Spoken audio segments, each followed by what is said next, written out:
Okay, thank you. My name is Nomsa Mukwebo. As already introduced, I am a Braille Quality Control Officer and a librarian. So, here at SALB, we produce materials in different formats: Braille and audio. With Braille and audio, we follow the international standards that guide the production of those formats. For instance, with Braille, we follow the Unified Braille Code. With the Unified Braille Code, it has made reading materials from all over the world to be read like in the same way. For instance, if you take a certain material from South Africa and give it to a child in America, China, and Zimbabwe, the kids will be able to read what is read here. We produce audio and braille materials in all African languages. We also accept external work requests. For instance, we have already produced Enfasa titles from the Department of Sports, Arts and Culture for South African authors. We also offer Braille training to adult learners or adult library patrons. These are the patrons that lost their eyesight along the way. We facilitate grade 1 Braille to enable them to access the materials we supply to many libraries. And we have seen the impact of that, because most of the people, for instance, a person that has lost her or his eyesight after the age of 40, what comes first is the loss of hope. But with this training, they also attested that it has brought back their hope, because at least they are still included in access to information. Thank you.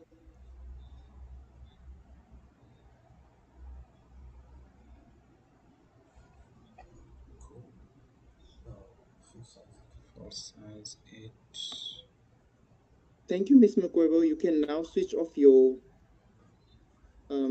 Yes, thank you. Thank you for that informative session, Ms. Mukwebo. And now we're going to follow suit with Ms. Kuselwa Mzangwe. She will be discussing She will be sorry. Okay. I didn't see my camera is off. She will be discussing mini libraries, the outreach program, as well as the membership growth. Just to give a brief background or introduction of Ms. Mzangwe, Kuselwa Mzangwe is a dedicated and resilient individual who has been blind since birth. She attended primary school at Ifata School for the Blind in Mthatha before pursuing her higher education at the University of the Western Cape, where she earned a Bachelor of Education degree. After completing her studies, Kuselwa was fortunate enough to secure an internship at the South African Library for the Blind, where she later transitioned into the role of an administrative assistant. Recently, she completed her postgraduate qualification in library and information science. Kuselwa is passionate about utilizing her education and skills in a future role that aligns with her qualifications, with a strong desire to contribute meaningful to the blind. Ms. Kuselwa, the stage is yours, ma'am. Thank you. Thank you. Good morning, ladies and gentlemen. I'm just going to show my face and then switch the camera off. As already mentioned, my name is Kuselwa Mzangwe, and I am both a proud member of the SALB as well as a dedicated employee. As someone who is blind, I know firsthand the importance Are we of able to share access these to links information on and MS the Teams? wonderful impact that libraries such as SALP have on the lives of blind people. My journey with SALP started a long time ago. I remember I was still in primary.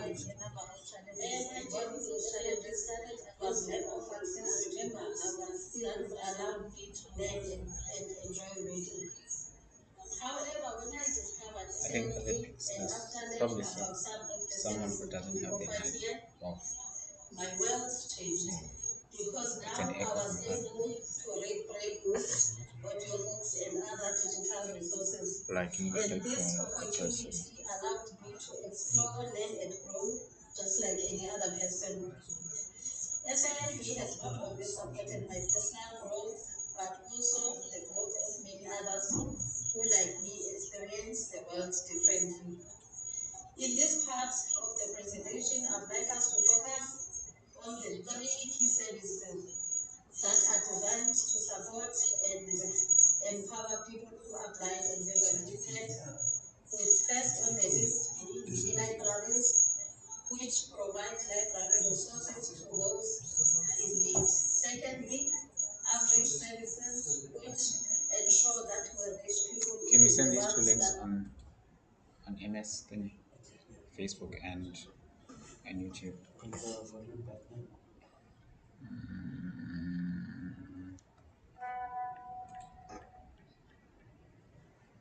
What do I do now? which provide a seamless way for library materials to become accessible to everyone. Now let's begin with mini libraries. For those who might not be familiar with the term mini libraries, these are small specialized sections within most public libraries in South Africa and have been developed by SALB in partnership with the Department of Sport, Arts and Culture. These mini libs are designed in order to provide blind, visually impaired, and print handicapped registered members with access to reading materials as well as assistive technology. Minilibs offer braille books, audiobooks, and other assistive reading devices. Also, mini libraries serve as social spaces for our members because it is where they interact, it is where they participate in workshops, and it is where they receive training, especially on the use of assistive technology. Currently, we have a total number of 274 mini libs nationwide, and we are looking forward into building more of these in order to make um, information accessible to our blind and visually impaired community. Currently, in my role, I am involved in a range of tasks that support the smooth operation of mini libraries, and I also assist provincial coordinators in their work. My role encompasses admin duties, logistical support, and procurement Can you activities, text me later on? and all these contribute to the overall success of our organization. Being blind doesn't define me or limit my abilities. It only adds to my skill set in more creative and innovative ways. As a blind admin No assistant, beauty. I have developed a unique approach in problem solving, Do it near the phone. multitasking, as well as in staying organized. And as someone whose role is to ensure that the section runs smoothly, I do that with the same level of dedication and efficiency, just like anyone else. Now, moving to the second part of the presentation, which is the outreach services. As we all know that SALB is not just a place where people can borrow books, but it is a hub for empowerment, it is a hub for education, and it is a hub for connection. Through our outreach services, SALB ensures that those of us who are blind and visually impaired are not being limited by our disabilities, but are encouraged to reach full potential in life. The outreach office at SLB helps make library services more accessible in schools for the blind and visually impaired. We do this by reaching out to communities, organizations, and schools offering resources such as braille books, audiobooks, as well as assistive technology.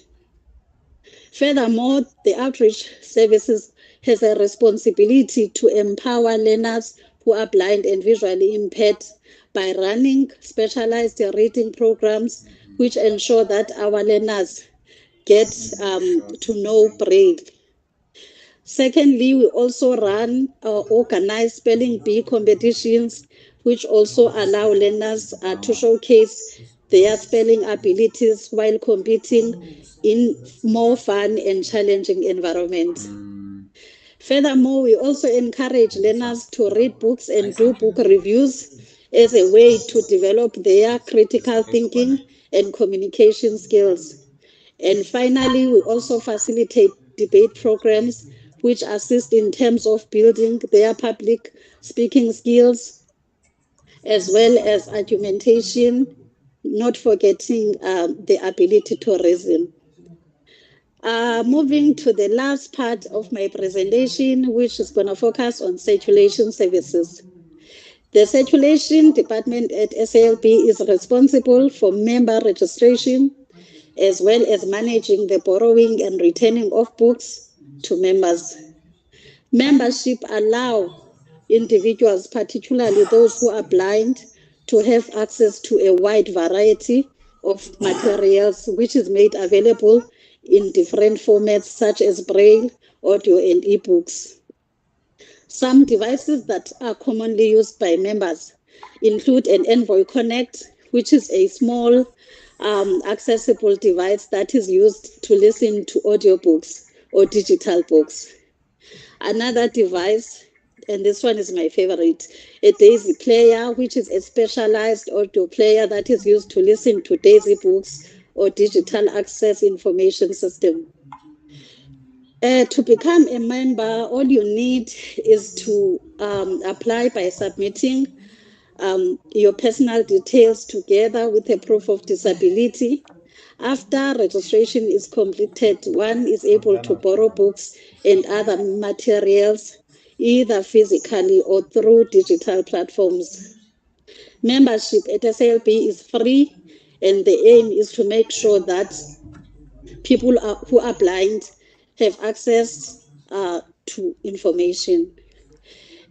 Before leaving the stage, I would like to use this platform to encourage you all to think about how you can contribute to building a more inclusive world where everyone, regardless of their abilities, is given an opportunity to thrive.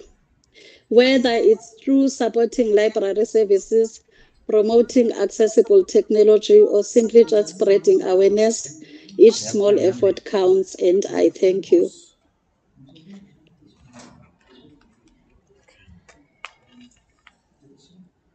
Thank you, Ms. Kuselom Zangwe, for those valuable insights. Now, finally, ladies and gentlemen, moving on with our program, we would like to welcome Ms. Pasha Alden. She will be speaking on tactile reading and reading awareness for visually impaired. Just a quick introduction on Miss Alden. Born blind and with a BA degree in languages and human sciences. Certification in Braille transcriber in several languages and a diploma as a facilitator. She has served in the blindness sector for the past 32 years. Some highlights of her career include representing young blind children's reading rights at the Commission for Human Rights, starting the preschool tactile book project in 2008 from collage books of cloth to current use of 3D illustrations, and with volunteers producing QR codes used with smartphones leading to multi-sensory books. Her goal is to see every blind child participating equally in our society. Now, Miss Alden, the stage is yours. Thank you so much. Good morning, everyone. I hope I am audible. Thank you for that introduction, Mr. Mkechane. It's lovely to be here with you all. So I'm going to take us back a little bit. You've heard all about my colleagues explaining how the library services and how inclusion and empowerment takes place. So I'm going to ask those outside here just streaming along with us to listen and imagine that you were born blind. Imagine that you didn't have access to parents who knew how to teach you, who didn't have contact with teachers, who didn't teach you and bring the world to you, because that is what has to happen to a blind child. Imagine you didn't learn to read letters, words, sentences, and so build your thoughts. Imagine that you then didn't have access to reading material and hence could not develop other skills.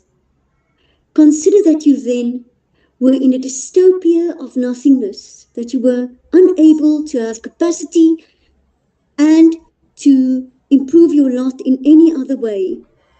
Imagine you could not compete with your counterparts who could see in an environment that is fast-paced, in our century that's fast-paced, and in a curriculum and a work environment that has become largely visual. So, enter South African Library for the Blind, where we like to build the foundation. We enter, as you've heard, tactile books have been made in a collage format in cloth since 2008. And hence we've moved on to board books and then 3D pictures, 3D illustrations, and braille and large print, or print at least. And these books mean to bring the environment to the blind child, especially objects that are not in the immediate environment. Another important factor is that a child who is blind can read with their sighted mom. The mom who is blind can read to a child who can see, and that intimate bond can be strengthened with reading together. I just want to also say that SALB has so included us through Braille books in our lives, and I wanted to quickly highlight a lovely story of inclusion in my life. When I was newlywed, and there are many, one then tries to pursue all your interests with your partner, and my husband was an avid reader and so was I. But one of the books he liked to read was the Lord of the Rings trilogy. And believe me, the library had that in Braille. I think it was about 37 volumes. And we could read together. And we were capable of reading together.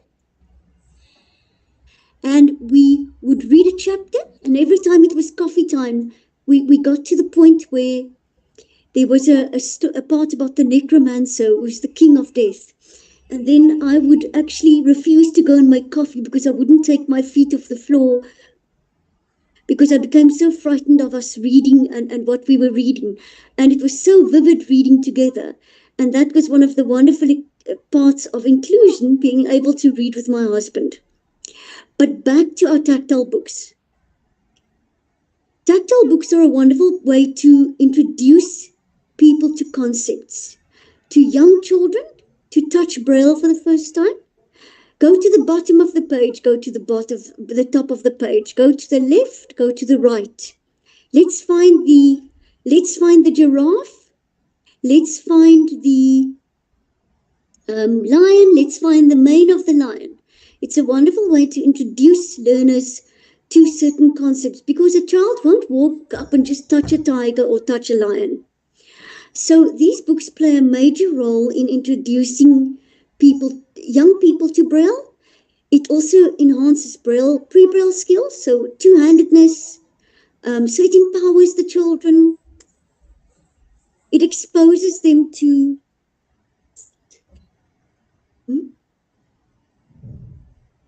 Sorry, I'm having a technical... Okay. I had a technical difficulty. Apologies. I'm continuing. So it is wonderful to actually know that these books include learners on every level, conceptually, and it contributes to pre-Braille skills. So these books play a huge role, and now we have, as you heard, produced multisensory books so that we deal with sounds in our books. So if you run the book through a smartphone camera, you will have a book. I'm going to just see if I can. We don't have a sound book here now, but I'm going to try and show you. I hope everyone can see. Can people see the book? Yes, I'm just Pasha. showing you. Wonderful. Yes, Pasha. This is just a baking book. So we also do activity books because the curriculum demands certain things, and we often speak to our teachers about books. We will ask what they want and certain activities. Like this is a baking book, and I got told the other day, by the way, this is a very cool book. And I must also tell you proudly that SALB is ahead of its time because now Braille displays for blind people, big displays by which we can read on the screen in Braille, have now started to incorporate QR codes. But we've already made these books for the past 3 years. So that means we are a visionary lot here at the Library for the Blind. And I'm very proud to say that. So learners are introduced to concepts. They can learn to interact with their sighted counterparts through reading. Mom and dad can read to them, they can read with them, and pre-Braille skills.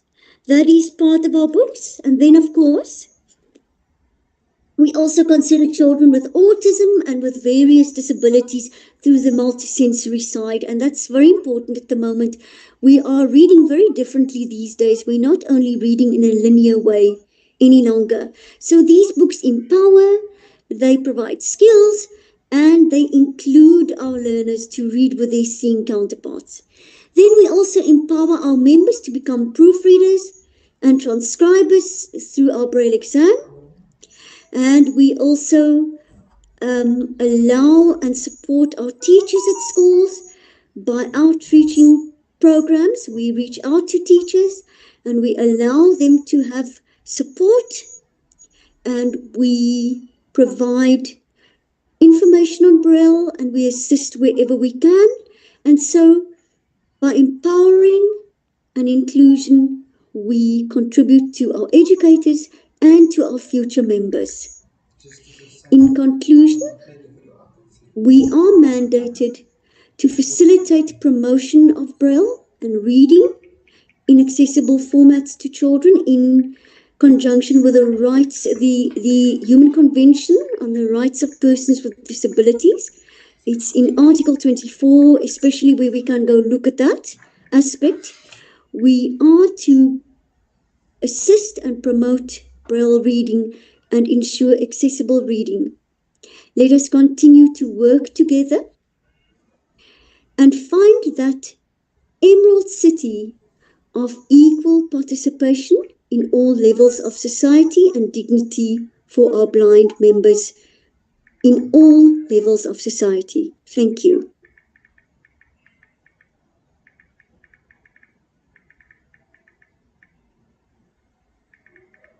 Thank you so much, Ms. Alden, for shedding light on the importance of tactile reading.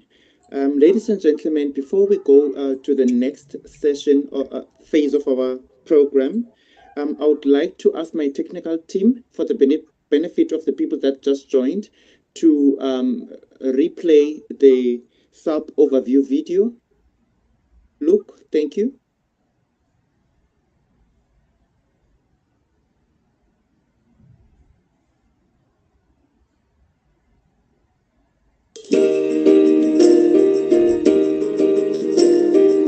Nestled in the heart of Makhanda in the Eastern Cape is the South African Library for the Blind, a 100-year-old non-profit organization serving the library and information needs of blind and print-handicapped people in South Africa.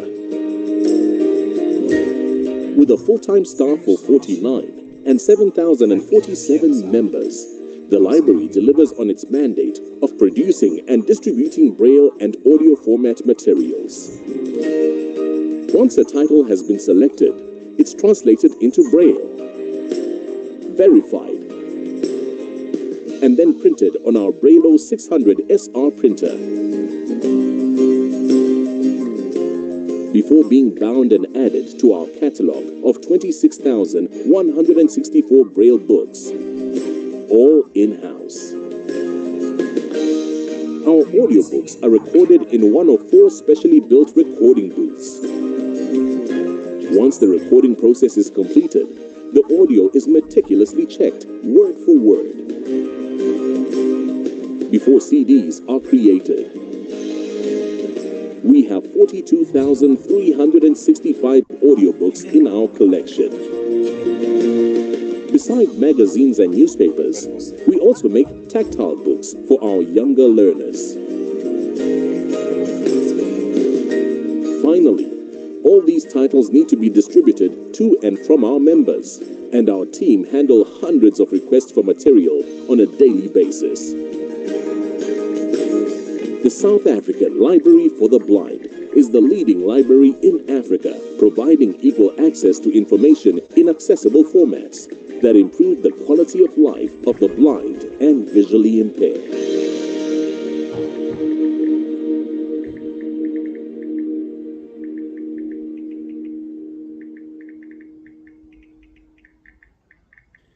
Wow, thank you so much, Luke.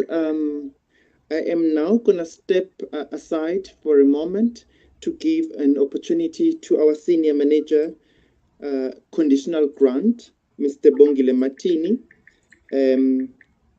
as he's going to be leading or guiding the discussions on the questions and answers.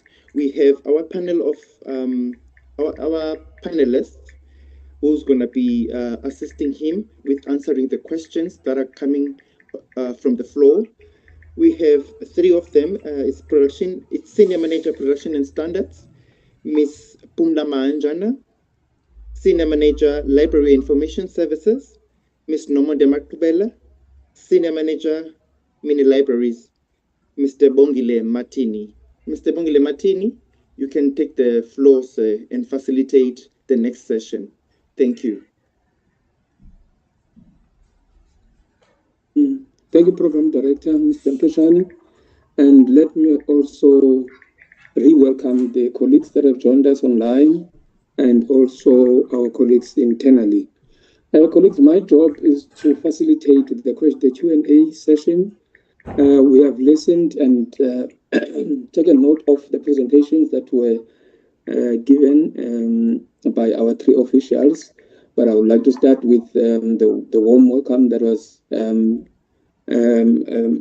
presented to us by our CEO.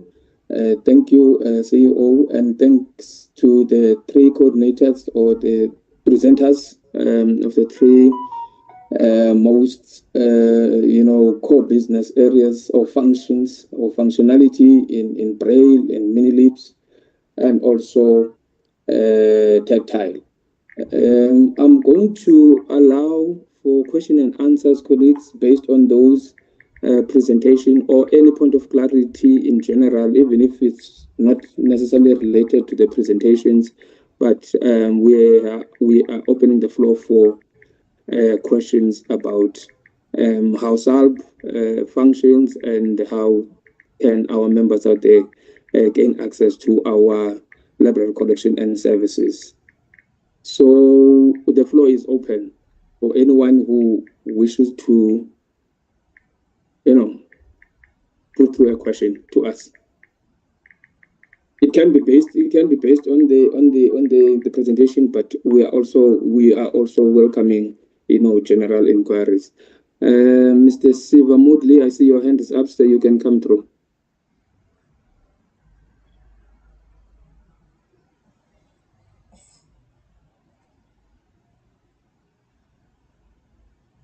I think he's muted.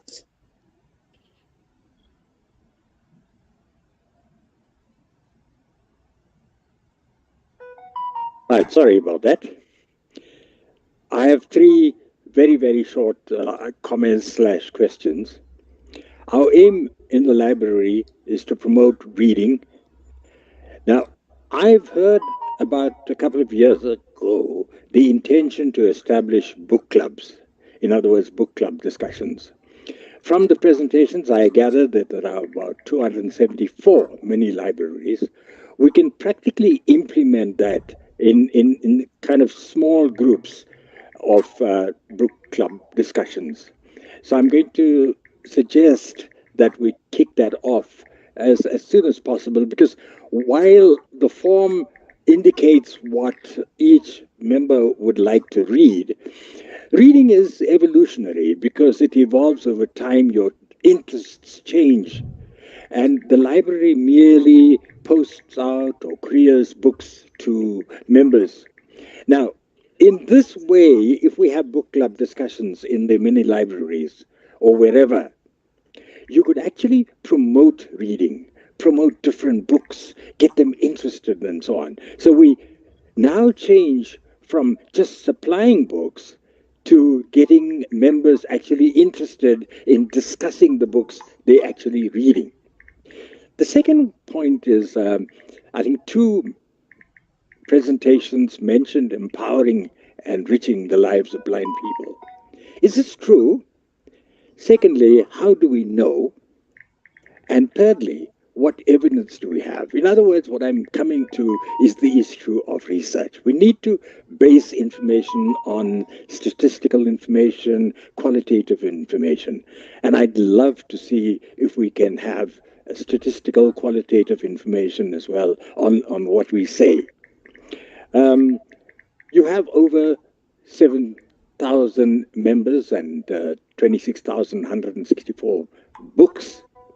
What is our reach in terms of online? In other words, people downloading books, and also the kind of areas and preferences, interests in terms of the kinds of books that our members are reading.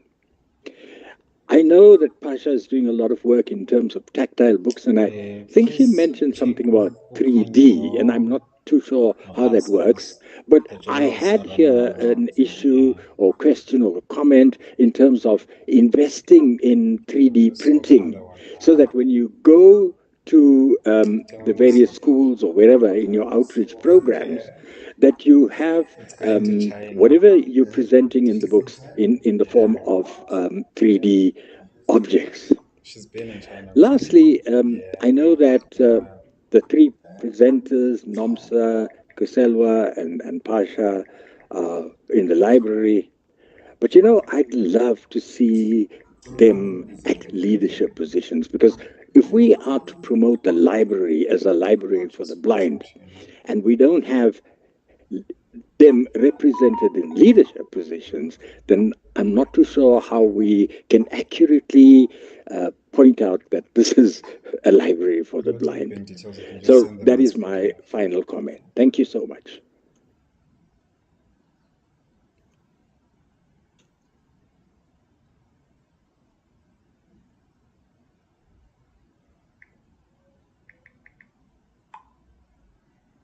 You are muted, Mr. Martini. Oh, sorry. Thank you, Vusi. I wanted to suggest that we take the first round of questions. I saw that there was another hand. I think it was Lucille. So I'm going to take Lucille's question and then maybe try and respond if there is no other hand. Lucille, you can go ahead with your question, Mama, or comment. Thank you. Firstly, I would like to say thank you to each and every one that works at the South African Library for the Blind. It was really very informative watching everything and hearing about everything that you're doing. It's amazing. I work as a volunteer at the Helen Keller Society.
Thanks so much. Thank you.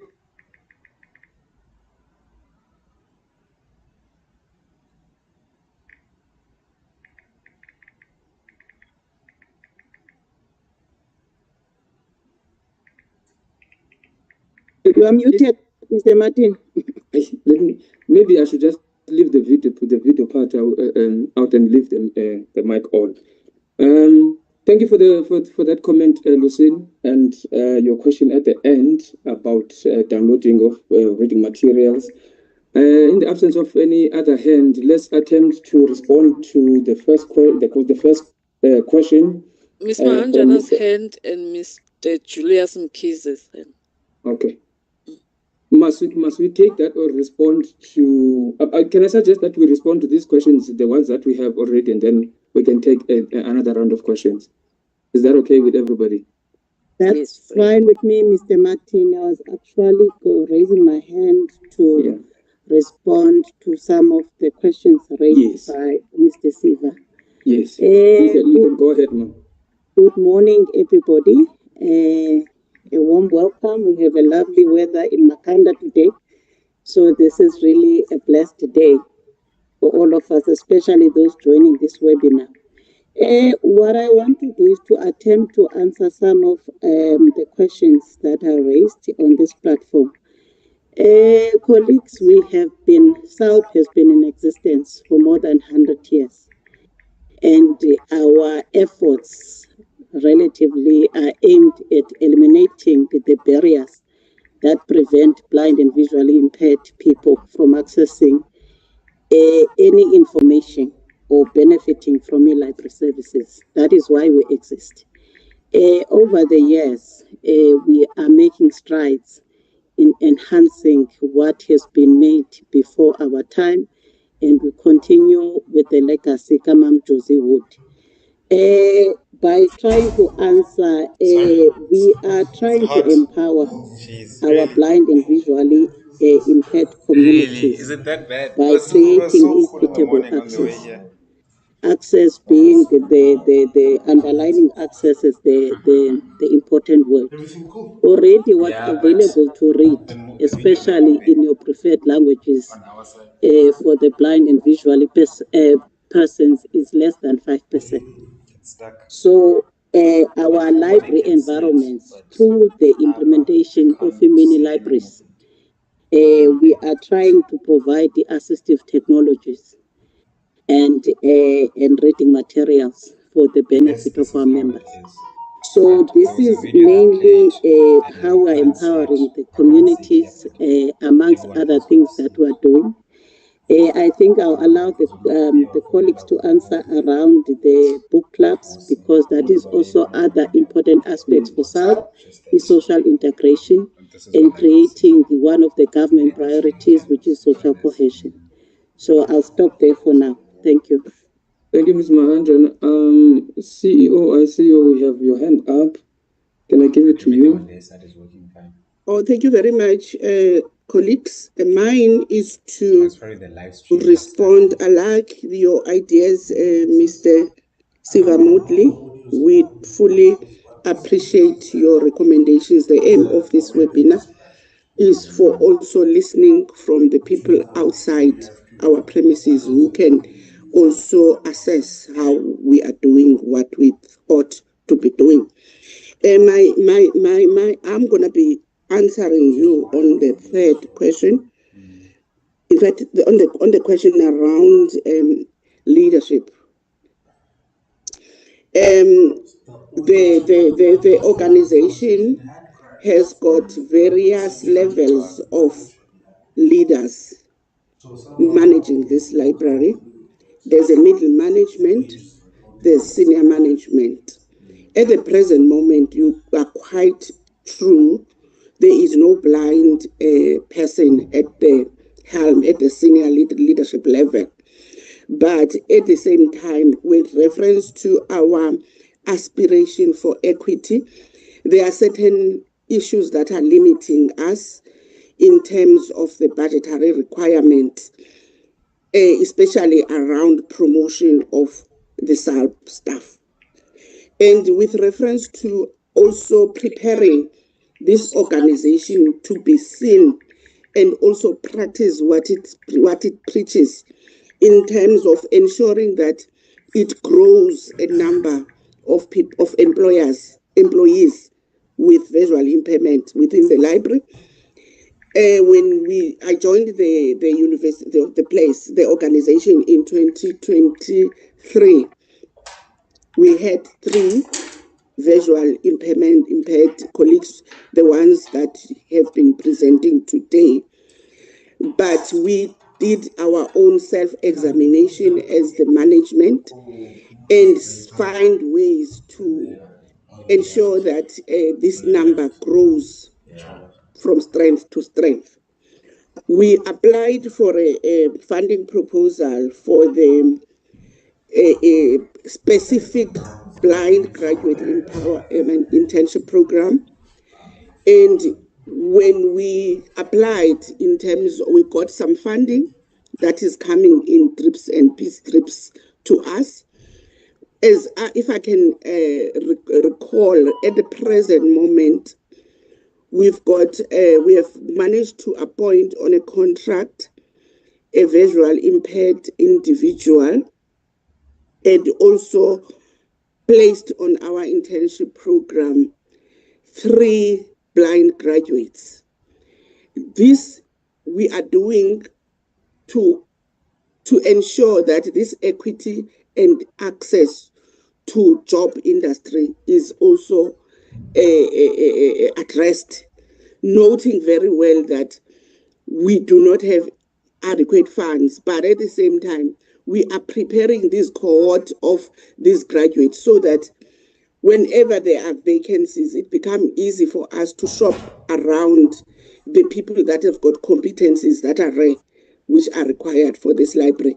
And the situation system of also empowering the blind and visually impaired colleagues is also viewed at the lenses of whenever there is vacancies at executive level, we do put our minds together to try to figure out, would this position fit, or which amongst our constituents can be able to be trialed on this position. But when it comes to our adverts, we don't close at all opportunities to the visually impaired colleagues to apply for any position, including the CEO's position.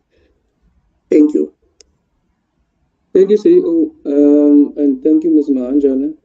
I would also like to add on around the establishment of book clubs, which is a very important point that was raised by Mr. Modley. In the last couple of years, I think last 2 years, we have deliberately took a decision to partake in Funda Mzansi competition, which requires the establishment of book clubs and activities in those book clubs. So we have started our program around establishment of book clubs, but we are still at an infancy stage. But we have taken a couple of our blind members from, I think, 3 provinces in the past, in Northwest, Eastern Cape, and Northern Cape, to partake in the competition. Those who know the competition involves impromptu reading as a category for competing debate and book reviews. So we are starting. We are not where we want to be, but we are slowly making strides. And then the other part that I also wanted to, the other part of Mr. Modley's question was around our online reach. I don't think that we have answered that. Maybe Mr. Nketana will have something to say around that. And then also around our ability to ascertain the impact that our services are making to the blind and visually impaired in the form of maybe a study or research or raw data. We have suggested that to management that this is something that we really need to look at so that we can have, information that is collected right from the ground and that can be relied upon. It is something that is in discussion, Mr. Moodley, and as soon as we are given a go-ahead, I think we'll start that so that we talk from a vintage point and we talk from a position of knowledge. And also, I think Ulusil raised a question around the app or the Libby app and the downloading of books. Can we respond to that question? Maybe let me start with circulation and then maybe Vusi to respond around the online services. Or maybe circulation will be able to deal with those two questions.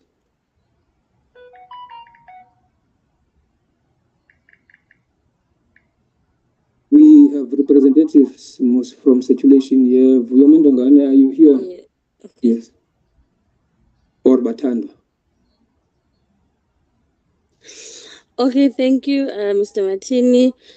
Libby app is not our app, but it is used to access the overdrive the overdrive books that we offer in the website. We have a link for overdrive on our website. It's an external provider, if I can put it that way. So with the app, we have experienced a few issues, if I can put it that way. So I don't know, Luke, I think you'll be the best person to explain what the issue is with the Libby app. Thank you. App, what's the issue with the app? Could we, if Luke is ready, can you please chip in quickly? In the interest of time, we need to take another set of questions. Yes. Basically, can I quickly chip in terms of reading download? Lucille, we've got on our website the link to the overdrive. On the overdrive, it's an online.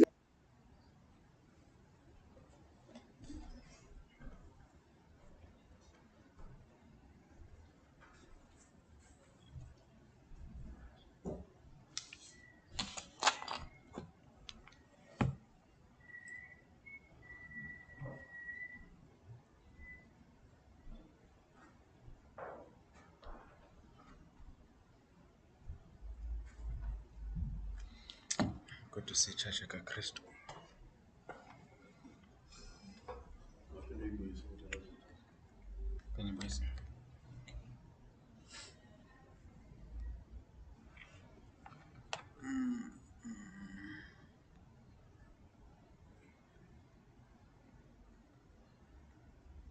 And or maybe you've got a follow-up question.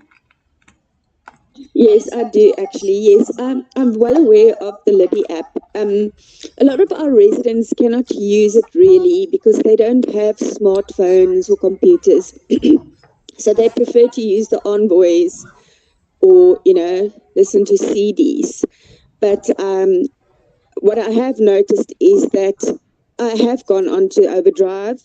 And so on Overdrive, there are things that you can download, but you cannot download the books that they have on there for the Libby app. That has to be, done with the Libby app. But the Libby app doesn't download the book; it borrows it for 2 weeks. So that is just why I asked that question. Thanks. Okay, Batanda, do you want to respond quickly?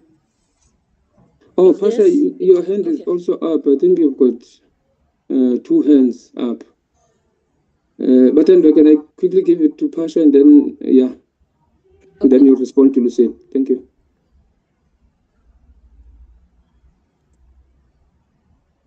Okay, thank you very much. Sorry about that.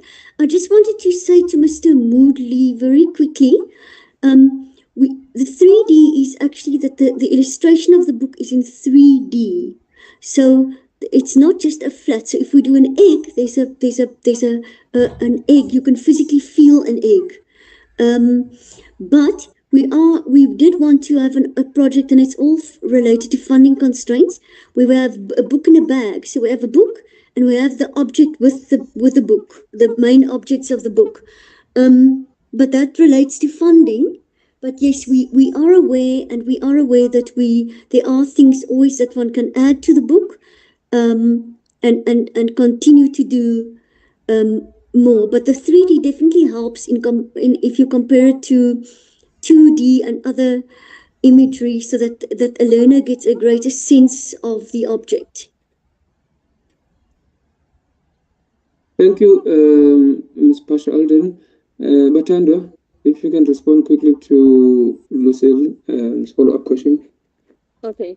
At this point, Lucille, I understand that you can only be loaned the book on the site, but it cannot be downloaded for you into your device or whatever at this point. That's where the issue is. So I want to suggest to you that in the meantime, please use our own catalog for downloading, which is Biopack. It is also on the website. The link is also there. I think that will help for now. Thank you. Thank you. Colleagues, do we have any further questions? We are now taking the second round of questions. Mr. Silva. Mr. Silva, you can come closer. Thank you. Okay. Just to clarify, I'm a member of the library. I'm a proofreader, so I have context with the library.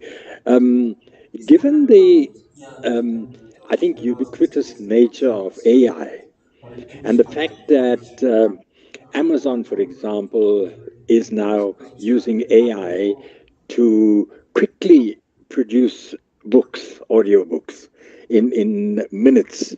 I'm wondering in the long term whether the library would consider that, given that voices in 11 labs, for example, or Azure, Microsoft's Azure, could be used very, very convincingly, like the kind of AI chatbots we have now. You know, the voice is absolutely crystal clear and intelligible. So in the long term, not immediately, whether the library would seriously consider that. Thank you, Mr. Motley. I can, okay, Sis Pumla, I can give it to you. I was going to respond, but yeah, go ahead. All right, thank you, Siva. The library is always exploring different production strategies. So I think it's something we're always exploring different ways of producing our books faster. I'm sure it's something that we can consider, but also bearing in mind that we are affiliated with the DAISY Consortium. So, and also what sets us apart from our competitors is the fact that we're using a human narration. So, but nonetheless, it is an avenue that we need to explore, obviously, if the budget allows us to do so. Thank you for that insight. Thank you, Ms. Mahanjana. CEO, your hand is up. Just to add on Ms. Mahanjana, on our recently reviewed strategic planning, there is a clearly indicated exploration of other technologically advancement, including AI, in terms of ensuring enhanced accessibility to our material. That part is part of our business operational plan over this strategic planning for 25 to 28. We did benchmark and realize that we can't miss out on the advancement that are being pursued by our counterparts, especially libraries in the advanced countries. Thank you, CEO. Mr. Moodley, you've got two hands up. Is that two cold hands? Okay, I assume that it was two cold hands. Any other question, colleagues, before I hand the mic back to the program director?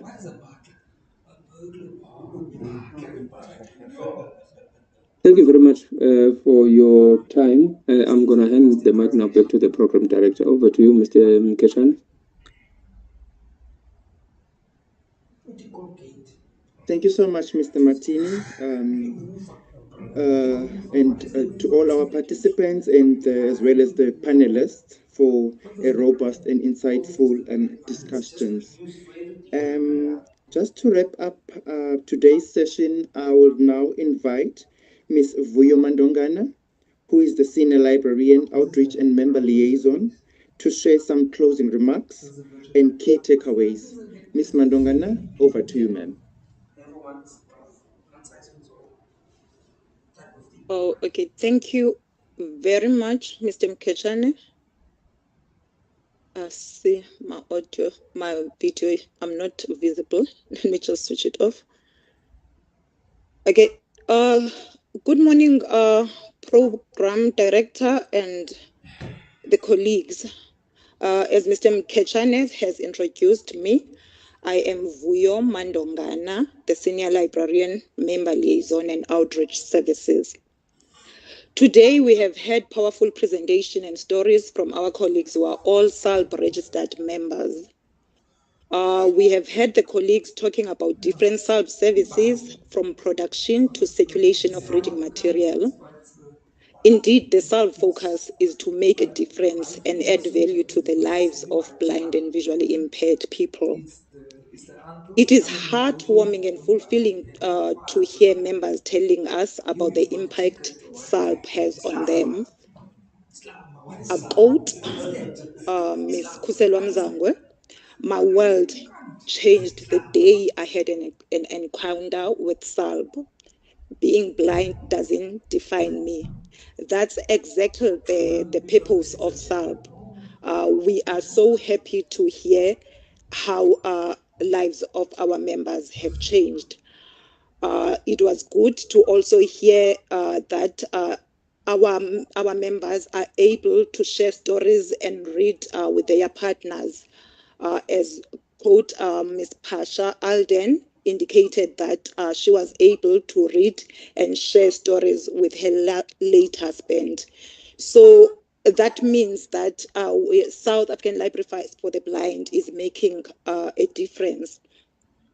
I would like to thank the organizers of this webinar. I would also like to thank the audience for full participation. Once again, I would like to thank the colleagues for their informative presentation and displaying passion for their job and SALB in general. Colleagues, I would like to encourage everyone who's attending this webinar today to frequently visit our website, to like our Facebook page, and book a library tour to learn more about SALB services, and to tell your communities about the services rendered at SALB. As Mr. Mzangwe has said, each small effort counts. There's no marketing tool that is more powerful than the word of mouth. We live with blind and visually impaired people in our communities, and we can all be South African Library for the Blind ambassadors. I thank you, colleagues.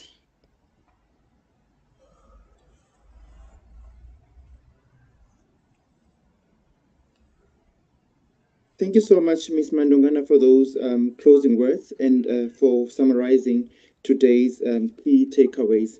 Ladies and gentlemen, this webinar is still live on our Facebook page and YouTube for our stakeholders that couldn't join the Microsoft Teams platform. As we conclude, I extend our gratitude to all our speakers, panel members, and participants for their time and contributions. We appreciate your engagement in this important discussion and bridging the gap in inclusive library services.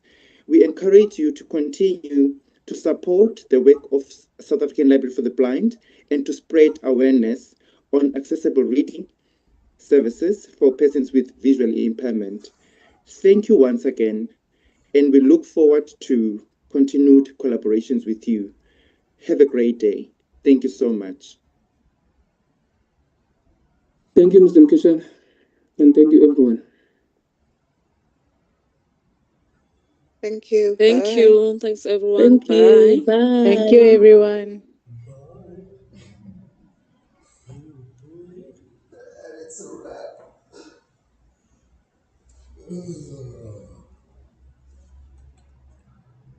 I stopped to play them some tunes.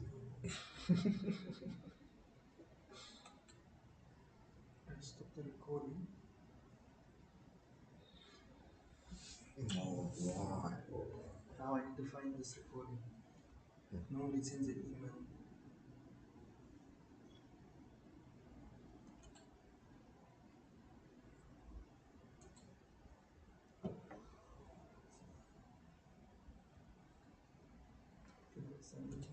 I want to leave. Where do I find this thing?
Is it written here? The voice charter artist.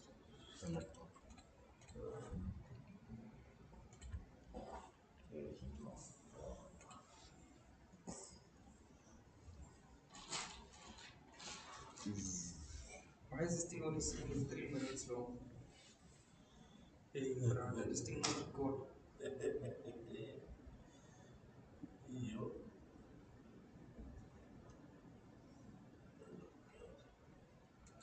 So should also not save on. Doesn't it automatically save on Facebook? Yeah. So at least it's on Facebook if you lost it there. The full video. It's 1 or 2 hours lost. Because I'm in the SharePoint, I'm in SharePoint now. I can see the video. It's because this other guy jumped the gun and he pressed record. I don't know why the guy pressed record. And then I don't want to stop it and press record again.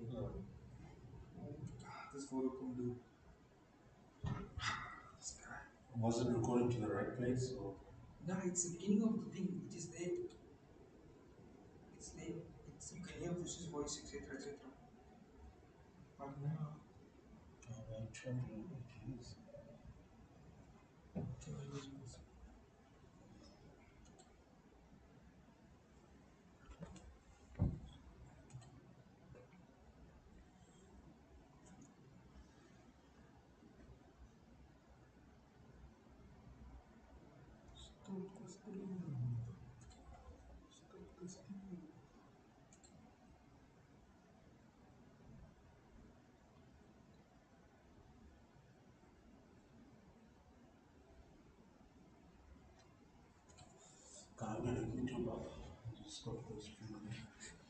What will happen before you stop it? What will happen to the stream?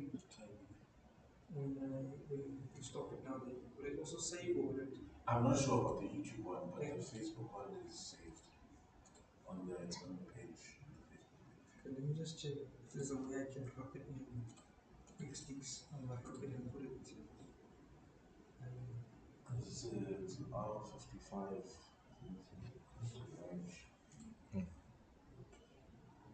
Should I end the streaming? Just give me 1 minute. Oh. What internet connection? What are you saying? Okay. Okay, it's gonna come and look out to me.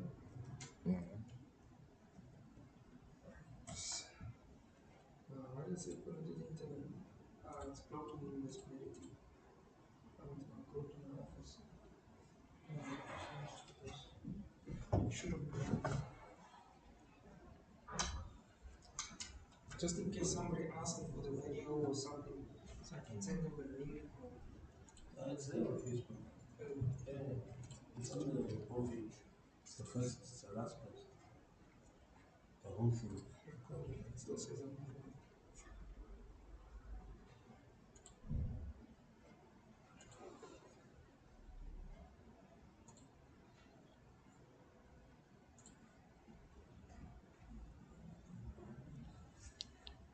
okay, end it immediately. I'll find it somewhere.